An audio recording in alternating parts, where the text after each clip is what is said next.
So somebody asked me over the weekend a question about, chest gains, and then it kind of triggered my mind, like, you know what?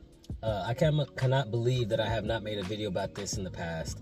I know a lot of times when I've talked about, a lot of people when they talk about hypertrophy, or AKA muscle gain, muscle mass, right?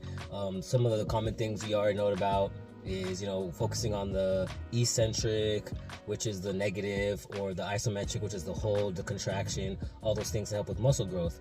But there's one thing that I don't hear a lot of people talking about that is actually very one of the biggest things when it comes to muscle growth. So whatever muscle you're working on, you really want to focus on this more so than, I don't say more so, but maybe more so than, like I said, the eccentric or the isometric, is actually the stretch. And what I mean by that is, so I'm going to use pretty much, like, I'll use the bicep curl for an example. When you do a bicep curl, obviously you don't want to move your shoulders, you want to keep your arms right by your side, but you also want to make sure that you get that full extension in your arm when it's on the down part, right? So you curl up, and then you want to get that full extension all the way down, making sure your arm is completely straight, getting the stretch in the bicep. It's the stretch in the bicep. As a matter of fact, what I try to do sometimes is even like squeeze my bicep and squeeze my tricep when my arm is on the down part of the bicep curl, right? Same thing, same concept for, like, say, for instance, like a bench press, right? When you're doing a bench press, you want to make sure you're bringing that bar all the way down to your chest, getting that deep stretch in that pecs.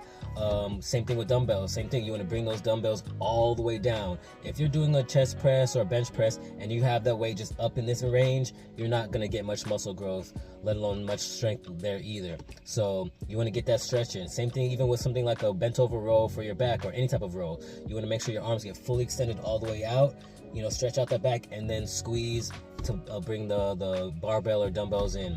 I can go through different exercises. I don't want to go through every exercise, but you understand the concept. So when it comes to muscle growth, if you're not getting gains and you're wondering what's going on, I'm lifting heavier but I'm not getting any bigger, focus on the stretch of that muscle within the actual workout. And that's going to go even think for squats and lunges, deadlifts. You want to get that stretch in the muscles to help with the muscle growth. So that's just a quick tidbit that came to me. I said thank you to, I don't know if he wants me to mention his name, so I won't, but it's somebody that I've known for years. I used to work with him back in the day at the warehouse. So shout out to you. You know who you are, who asked me that question. Thank you for the topic for today. And so until the next time, I'll see you guys in the next video.